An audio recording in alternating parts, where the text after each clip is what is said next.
कुछ टॉपर्स होते हैं जो मौलिक सिद्धांत सिलेक्ट करते हैं, है ना। तो नॉन क्लिनिकल क्लिनिकल इन सब में नहीं पढ़ते हुए आपको इम्पोर्टेंस समझनी है, आपको सार समझना में क्या आपको कन्वे करना चाह रही हूँ, ठीक है। जैसे कि आजकल आपने देखा होगा कि जो हर्बल कॉस्मेटिक प्रोडक्ट जो है ना, उनकी एक वेव सी बन गई है ना। और बहुत सारे हमारे जो यंग आयुर्वेद डॉक्टर्स हैं वो भी बहुत ज़्यादा एंटरप्रेन्योरशिप की तरफ मूव कर रहे हैं। आप जितने ज़्यादा पेशेंट्स, जैसे मैंने पहले भी बताया, जितने ज़्यादा पेशेंट्स एक्सप्लोर करते हो उतना ज़्यादा आपका कॉन्फिडेंस बिल्ट इन होता है ना। कॉन्फिडेंस बढ़ता है, आपको जानने को मिलता है कि कौन कौन सी चीज़ें, कौन कौन सी मेडिसिन का कॉम्बिनेशन यूज़ करके कौन कौन से इल इफेक्ट्स पॉसिबल हैं, कौन कौन से इफेक्ट्स पॉसिबल हैं, मतलब बहुत सारी आपको पॉसिबिलिटीज़ मिल जाती हैं। So these were few points जिनको आपको माइंडसेट रखना है, जिनको आपको ध्यान रखना है चॉइस ऑफ सीड सिलेक्ट करने से पहले।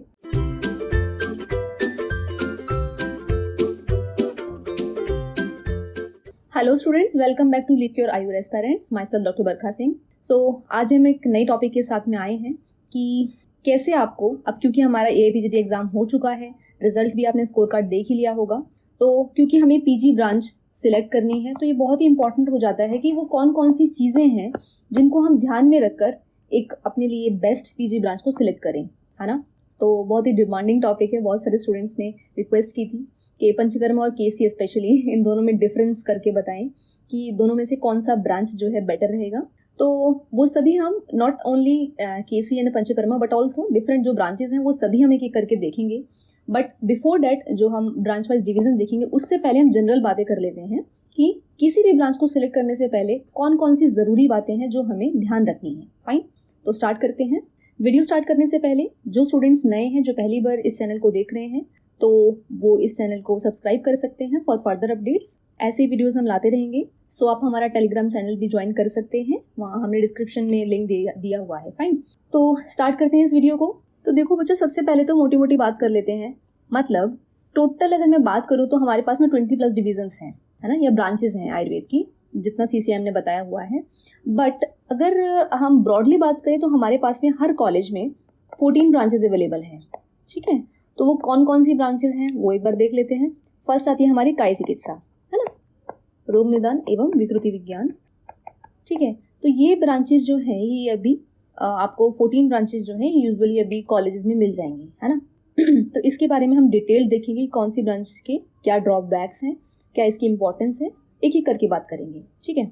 कि किसी भी ब्रांच को सिलेक्ट करने से पहले आपका माइंडसेट कैसा होना चाहिए, ठीक है, कौन कौन सी पॉइंट्स आपके बैकग्राउंड में होने चाहिए ताकि आप उन पॉइंट्स को ध्यान में रखते हुए जो सबसे बेस्ट आपके लिए है वो आप ऑप्ट करो। फाइन, देखो बच्चों, कोई भी ब्रांच सिलेक्ट करने से पहले मैं एक आपको एग्जांपल देती हूँ। चलो, जब भी आप कोई भी अपनी रिसर्च प्रोजेक्ट सिलेक्ट करते हो, ठीक है, तो उसके लिए हमारे पास में फाइनल क्राइटेरिया आता है ना, फाइनल, जहाँ पर F stands for feasibility, where I stands for interest, है ना। तो ये बहुत ही ज़रूरी पॉइंट्स हैं। फिजिबिलिटी, आप अगर रहने वाले, फॉर एग्जांपल आप रहने वाले दिल्ली के हो, ठीक है, लेकिन आपको नेशनल इंस्टीट्यूट चाहिए BHU फॉर से, ठीक है, आपको BHU चाहिए, तो क्या वो आपके लिए फिजिबल है, या क्या आपकी फैमिली आप पर डिपेंडेंट तो नहीं है। बहुत सारे फैक्टर्स आते हैं इसमें, मैंने आपको एक बहुत ही एक मिनिमल एग्जाम्पल दिया है, ठीक है। तो फिजिबिलिटी में वो सारी चीज़ें आपको ध्यान रखनी होती है ना। नेक्स्ट सबसे फोरमोस्ट जो चीज़ है वो है इंटरेस्ट। आप अपनी लाइफ में कोई भी पार्ट देख लो, चाहे से वो एकेडमिक का हो चाहे से वो नॉन एकेडमिक की बात हो, ठीक है, जब तक आपका इंटरेस्ट नहीं होगा तब तक आप कोई भी चीज़ अच्छे से नहीं कर सकते, चाहे से आपको क्लिनिकल सब्जेक्ट या सबसे टॉप मोस्ट ब्रांच ही क्यों ना मिल जाए, है ना, जो सबसे टॉप मोस्ट रैंक करती है ब्रांच, चाहे से वही क्यों ना मिल जाए। लेकिन अगर आपका इंटरेस्ट ही नहीं है तो वो आपके लिए मान लीजिए 0% है ना। तो इसीलिए आपका इंटरेस्ट होना ज़रूरी है। अगर आपको कोई फोर्स कर रहा है ना, पेयर प्रेशर है आपके पास में कि नहीं आप KC ले लो, है ना, या गायनी ले लो, कुछ लोगों को गायनी नहीं पसंद होता, है ना, तो आप अपने इंटरेस्ट पर फोकस करो, ना कि दूसरों के कहने पर, क्योंकि पढ़ाई आपको करनी है, 3 साल आपको पढ़ना है, उसके बाद में करियर भी आपका ही है, ठीक है। तो वो आप पर डिपेंड है कि आप कौन सी ब्रांच लोगे, सबसे पहली बात। ओके, अब हम बात करते हैं इंटरेस्ट की। तो देखो, जो किसी भी स्टूडेंट का इंटरेस्ट है, मैं मेडिकल की बात कर रही हूँ ऑब्वियसली, है ना, तो इंटरेस्ट जो है वो डिपेंड करता है कि आपका मेडिसिन में इंटरेस्ट है क्या, अगर आपका ड्रग में इंटरेस्ट है या मेडिसिन डेवलपमेंट में इंटरेस्ट है, तो यहाँ से तो क्लियर हो जाता है कि आपको या तो RSBK या द्रव्य गुणा, ये वाली जो ब्रांचेज हैं यहाँ पर फोकस करना है, ठीक है। जैसे कि आजकल आपने देखा होगा कि जो हर्बल कॉस्मेटिक प्रोडक्ट जो है ना, उनकी एक वेव सी बन गई है ना। और बहुत सारे हमारे जो यंग आयुर्वेद डॉक्टर्स हैं वो भी बहुत ज़्यादा एंटरप्रेन्योरशिप की तरफ मूव कर रहे हैं, है ना। वो एकेडमिक या रिसर्च या क्लिनिक प्रैक्टिस इन सब को छोड़ते हुए एंटरप्रेन्योरशिप की तरफ मूव कर रहे हैं। तो यहाँ से भी आप इंपॉर्टेंस समझ सकते हैं कि एक बिजनेस माइंडसेट होता जा रहा है लोगों का, तो वो भी एक अच्छी फील्ड है। अगर आप चाहते हैं, अगर आपको बिलीफ है कि हाँ आप वहाँ पर अपना अच्छा कर सकते हैं, 100% दे सकते हैं, तो you should opt for RSBK और द्रव्य गुणा डिपार्टमेंट, है ना। फॉर एग्जाम्पल अगर मैं बात करूँ, महाराष्ट्र में डॉक्टर हरीश हैं, है ना, तो उनका है, आई थिंक उनका है केशव आयुर्वेद, है ना, आप सर्च भी कर सकते हो। तो ऐसे बहुत सारे आपको एग्जाम्पल्स मिल जाएंगे जिन्होंने बहुत ही बढ़िया सोसाइटी में एक एग्जाम्पल सेट किया है एंटरप्रेन्योरशिप में। ओके, तो ये बात हुई हमारी ड्रग और मेडिसिन की। दूसरी बात कर लेते हैं पेशेंट ओरिएंटेड, ठीक है, जिसको हम कह सकते हैं क्लिनिक प्रैक्टिस। अब कुछ स्टूडेंट्स ऐसे होते हैं जिनका पूरा का पूरा फोकस होता है कि मैं कुछ भी करके इस पेशेंट को ठीक करना चाहता हूँ, है ना, मेरा इंटरेस्ट है पेशेंट डीलिंग में, ठीक है, मुझे क्लिनिक प्रैक्टिस करनी है। तो देखो बच्चों, अगर आपका ये मन है, आपने माइंड सेट किया हुआ है कि 3 साल बाद PG करने के बाद मुझे अपना क्लिनिक खोलना है ना, तो आपको फॉर श्योर कोई क्लिनिकल ब्रांच लेनी चाहिए। ऐसा नहीं है कि नॉन क्लिनिकल ब्रांच वाले क्लिनिक प्रैक्टिस नहीं कर सकते, प्लीज डोंट गेट ऑफेंड।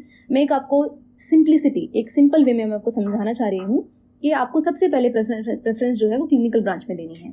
कुछ टॉपर्स होते हैं जो मौलिक सिद्धांत सिलेक्ट करते हैं, है ना, तो नॉन क्लिनिकल क्लिनिकल इन सब में नहीं पढ़ते हुए आपको इंपॉर्टेंस समझनी है, आपको सार समझना में क्या आपको कन्वे करना चाह रही हूँ, ठीक है।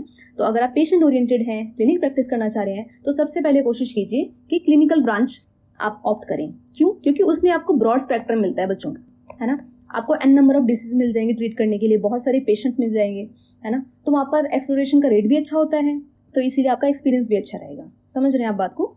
थर्ड हम बात करेंगे एकेडमिक्स की। तो कुछ स्टूडेंट्स हैं जिनको स्टार्टिंग से ही पढ़ाने का शौक होता है ना, कुछ सारे बच्चे होते हैं जिनको टीचिंग लाइन में जाना है, पढ़ाना है, प्रोफेसर बनना है, तो ठीक है, वो भी एक अच्छा ऑप्शन है, बहुत अच्छा ऑप्शन है, सिक्योर जो है ये फील्ड है एकेडमिक्स की। बट इसके लिए आपको मेक श्योर करना है कि जो भी आप ब्रांच ऑप्ट कर रहे हो उसके लिए sufficient number of vacancies available हो, है ना। ऐसा नहीं होना चाहिए कि आपने, मान लीजिए मैं एक एग्जाम्पल देती हूँ, जैसे कि अगतंत्र ले लिया आपने, लेकिन वहाँ पर वैकेंसी ज़्यादा नहीं होती हमारे पास में अवेलेबल, है ना। तो आपको कोई ऐसा सब्जेक्ट लेना है जो एकेडमिक्स में जो वैकेंसीज हैं हमारी वो अच्छे से अवेलेबल हो, है ना। अगर आप लास्ट ईयर्स का भी रिकॉर्ड देखोगे तो काई चिकित्सा आई थिंक सबसे फोरमोस्ट ब्रांच है जहाँ पर वैकेंसी सबसे ज़्यादा अवेलेबल होती है, ठीक है। एक एक करके हम हर डिपार्टमेंट पर आएंगे, हर ब्रांच पे आएंगे, बट अभी हम ओवरव्यू ले लेते हैं। ओके, एकेडमिक्स के बाद में इंटरेस्ट, टॉपिक ऑफ इंटरेस्ट की हम बात कर रहे हैं, तो 4th नंबर पे आता है हमारा रिसर्च। बहुत सारे स्टूडेंट्स होते हैं जिनका हमेशा से दिमाग चलता है वाई, हाउ, व्हेन, है ना। तो अगर आपका साइंटिस्ट दिमाग है, अगर आपको रिसर्च करने में बहुत मज़ा आता है, नई आप एक्सपेरिमेंटल स्टडी करना चाहते हैं, तो ये भी बहुत अच्छी ब्रांच है, ठीक है। तो रिसर्च तो देखो बच्चों किसी भी ब्रांच में आप कर सकते हैं, it totally depend upon your efficiency and your hard work, ठीक है, कि आप कितना किसी ब्रांच के साथ में ऑनेस्ट हो, ठीक है। रिसर्च किसी भी सब्जेक्ट में कर सकते हो, कोई प्रॉब्लम नहीं है, लेकिन ज़रूरी क्या है कि आप उस ब्रांच के साथ में कितना ज़्यादा ऑनेस्ट हो। फाइन, तो यहाँ तक बातें हो रही थी अभी तक इंटरेस्ट की, ठीक है। तो यहाँ पर हमने 4 चीज़ें पढ़ी। पहला कि आपका इंटरेस्ट अगर ड्रग और मेडिसिन में है तो आप RSBK द्रव्य गुण जैसी ब्रांचेस ले सकते हैं। दूसरा, पेशेंट ओरिएंटेड हो तो आप कोई क्लिनिकल ब्रांच प्रेफर करो। थर्ड, एकेडमिक्स में अगर आप जाना चाह रहे हो तो मेक श्योर कि आपके पास में जॉब्स की जो एक स्पेक्ट्रम है वो ज़्यादा होना चाहिए, बड़ा होना चाहिए। दूसरा, लास्ट आता है हमारा रिसर्च ओरिएंटेड, ठीक है। तो ये 4 हमारा हो गया टॉपिक ऑफ इंटरेस्ट। अब हम आगे बढ़ते हैं अपने सेकेंड पॉइंट पर। दूसरी क्या चीज़ है जो हमें ध्यान रखनी चाहिए बिफोर सिलेक्टिंग एनी ब्रांच? तो दूसरी चीज़ आती है हमारी सेंट्रल नेशनल इंस्टीट्यूट, ठीक है। तो आपको बच्चों कोशिश करना है कि आप नेशनल इंस्टीट्यूट ही सिलेक्ट करो, है ना। ऐसा मैं क्यों बोल रही हूँ? पहली चीज़ आती है नंबर ऑफ पेशेंट्स, ठीक है, क्योंकि आपका जो आप जितने ज़्यादा पेशेंट्स, जैसे मैंने पहले भी बताया, जितने ज़्यादा पेशेंट्स एक्सप्लोर करते हो उतना ज़्यादा आपका कॉन्फिडेंस बिल्ट इन होता है ना। कॉन्फिडेंस बढ़ता है, आपको जानने को मिलता है कि कौन कौन सी चीज़ें, कौन कौन सी मेडिसिन का कॉम्बिनेशन यूज़ करके कौन कौन से इल इफेक्ट्स पॉसिबल हैं, कौन कौन से इफेक्ट्स पॉसिबल हैं, मतलब बहुत सारी आपको पॉसिबिलिटीज़ मिल जाती हैं। तो नंबर ऑफ पेशेंट्स आपको ज़्यादा मिलते हैं, पहला पॉइंट तो ये है, ठीक है। तो आपको एक्सप्लोर करने को मिलता है, ठीक है। दूसरा, एक्सपेरिमेंट, ठीक है, आप एक्सपेरिमेंट कर सकते हैं कि कौन सी मेडिसिन से कौन सा इफेक्ट होता है, ठीक है। जैसे कि हम कॉम्बिनेशन ड्रग्स यूज़ करते हैं, है ना, या सिंगल हर्बल ड्रग से कौन सा हो सकता है, ये आप कहीं भी कर सकते हो। बट मैं बता रही हूँ इंपॉर्टेंस की कि नेशनल इंस्टीट्यूट जहाँ पर होता है तो वहाँ पर जो रिसर्च ओरिएंटेड जो माइंडसेट होता है वो बच्चों का होता है ना। आप अपने सीनियर्स को देखते हो तो उनसे भी आपको जो है एक गाइडलाइन मिलती है कि कैसे आपको जो है फर्दर मूव करना है, ठीक है। तीसरा एटमॉस्फेयर, जैसे मैंने बताया कि आपके आसपास के जो स्टूडेंट्स हैं, है ना, उनसे भी आपको एक पॉजिटिव एनवायरनमेंट और पॉजिटिव एटमॉस्फेयर मिलता है। और भी बहुत सारी बेनिफिट्स हैं सेंट्रल नेशनल इंस्टीट्यूट के। सो आई वुड से आपको ये भी चीज़ एक अपने माइंडसेट में रखना चाहिए जब भी आप ब्रांच सेलेक्ट कर रहे हो, ओके। थर्ड आता है, क्योंकि इन 3 साल पे, ये जो 3 साल आप पीजी करोगे, इसी पर डिपेंडेंट है आपकी फर्दर लाइफ, ठीक है। आपने यूजी किया, जहाँ से किया, जो किया, ये मैटर नहीं करता। आपकी पीजी डिसाइड करेगी कि आपका फर्दर फ्यूचर कैसा होने वाला है बच्चों, है ना। तो ये बहुत ही क्रूशियल स्टेप है, बहुत ही क्रूशियल डिसीजन है। तो प्लीज़ बी सीरियस और पॉजिटिविटी के साथ में, कॉन्फिडेंस के साथ में ब्रांच सेलेक्ट करो, ठीक है। थर्ड आता है हमारा स्टेट, आई मीन कौन सी स्टेट से आप बिलोंग करते हो या फिर आप कहाँ पर अपना क्लिनिक सेटअप करना चाहते हो, ठीक है। तो एक आप अपना वहाँ पर लोकली सर्वे कर लो, ठीक है। अब सर्वे मतलब ये नहीं है कि पेन और पेपर लेकर बैठ गए, वो नहीं कहना चाह रही मैं, लेकिन आपके जो लोकल डॉक्टर्स हैं जहाँ पर वो ऑलरेडी अपना सेटअप है, क्लिनिक है, उनके पास आप जाइए और आप उनसे पूछ सकते हैं कि यहाँ पर कौन से ज़्यादा पेशेंट्स आते हैं, है ना, ये बात कर सकते हैं आप। दूसरा, एक तो पेशेंट एरिया की बात हो गई, दूसरा आता है फील्ड। मान लीजिए आपने कॉमर वृत्ति सेलेक्ट कर लिया फॉर से, ठीक है, लेकिन आपके एरिया में या जहाँ पर आप प्रैक्टिस करना चाह रहे हैं, क्लिनिक सेटअप करना चाह रहे हैं, उस एरिया में ऑलरेडी 5 से 6 पेड्स की क्लिनिक है, ठीक है। तो ऑब्वियस सी बात है आपको ज़्यादा टाइम लगेगा अनलेस और अनटिल आप बहुत ही ज़्यादा स्पेशलाइज्ड हो या बहुत ही ज़्यादा एक्सपीरियंस्ड हो, जो कि डिफिकल्ट रहता है क्योंकि अभी आप न्यू आए हो, है ना, you are only 3 years old in paediatrics. तो इसीलिए यहाँ पर ज़रूरी होता है फील्ड का जानना कि आपके एरिया में कौन सा डिपार्टमेंट या कौन सा ब्रांच जो है उसकी सिचुएशन क्या है, ठीक है। नेक्स्ट, आगे 4th पॉइंट देखते हैं हम, स्टाइपेंड। अब ये बहुत ही क्रूशियल टॉपिक हो जाता है, कुछ स्टूडेंट्स बिल्कुल अगेंस्ट हो जाते हैं कि नहीं स्टाइपेंड जो है डजंट मैटर एट ऑल, ठीक है, हमें सिर्फ गुड ब्रांच मिलनी चाहिए। तो ऐसा नहीं है बच्चों।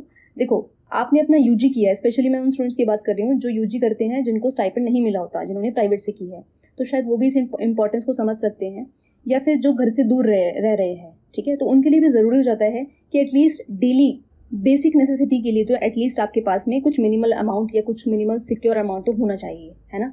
आप पूरे टाइम अपने पेरेंट्स पर डिपेंडेंट नहीं रह सकते हैं, है ना।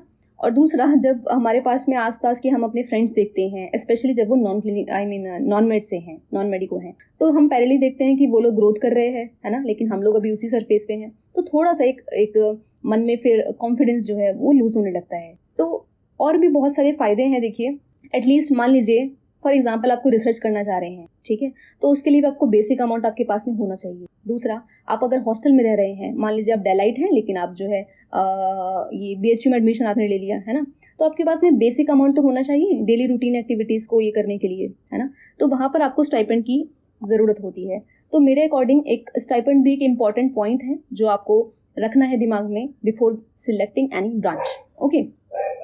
तो कोशिश कीजिए स्टाइपेंडरी सीट सिलेक्ट करें, फाइन।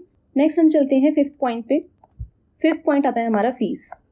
तो आई थिंक इस बात से सब लोग एग्री करेंगे। देखिए बच्चों, सभी स्टूडेंट्स नहीं अफोर्ड कर पाते, इक्वल अफोर्ड नहीं कर पाते, आई मीन, ठीक है। आप में से कुछ बच्चे होंगे जिनका रैंक थोड़ा सा कम रह गया होगा किसी भी रीज़न की वजह से, maybe their health issues, maybe their family problem, maybe lack of time, बहुत सारे इश्यूज़ हो सकते हैं जिनकी वजह से उनकी जो रैंक है वो थोड़ी सी कम आ गई हो। बट इसका मतलब ये नहीं है, कोई मैंडेटरी नहीं है कि आपके पास में आपको इसी साल जो है प्राइवेट सीट सिलेक्ट कर लेनी है अगर आपको इन केस गवर्नमेंट नहीं मिल रही है, ऐसा कुछ भी नहीं है। आपके पास में इनफ टाइम है, यू आर इक्वली कैपेबल, आप 1 साल और अपना ड्रॉप कर सकते हैं, अच्छे से प्रिपेयर कीजिए और नेक्स्ट ईयर गवर्नमेंट सीट आप ले सकते हैं, ठीक है। तो फीस का भी आपको ध्यान रखना है। So these were few points जिनको आपको माइंडसेट रखना है, जिनको आपको ध्यान रखना है चॉइस ऑफ सीट सिलेक्ट करने से पहले, ठीक है। आई होप सो आप सभी को अपनी फेवरेट ब्रांचेज मिलें, ठीक है। इन चीज़ों को लेकिन ध्यान रखना क्योंकि बहुत ही क्रूशियल चीज़ है, ये कोई मजाक वाली बात नहीं है कि किसी ने कुछ कह दिया तो आप वो मान लेंगे, ब्लाइंडली फॉलो कर लेंगे। अपने सीनियर से बात कीजिए, अपने टीचर से बात कीजिए जिनके ऊपर आपको फेथ है ना, और फिर जाके आप किसी डिसीजन पे पहुंचे। सो अगर आपको वीडियो पसंद आई हो then don't forget to like and share among your friends. और इसके साथ साथ मैं बताना चाहती हूँ कि हम नेक्स्ट वीडियो में डिपार्टमेंट वाइज या ब्रांच वाइज भी एक वीडियो लेकर आएंगे जिसमें मैं आपको प्रोज एंड कॉन्स बताने वाली हूँ हर डिपार्टमेंट की, ठीक है। सो अगर आपको ये वीडियो पसंद आई हो then you can subscribe lift your eyebrows parents and stay tuned with us. Thank you for watching. God bless you.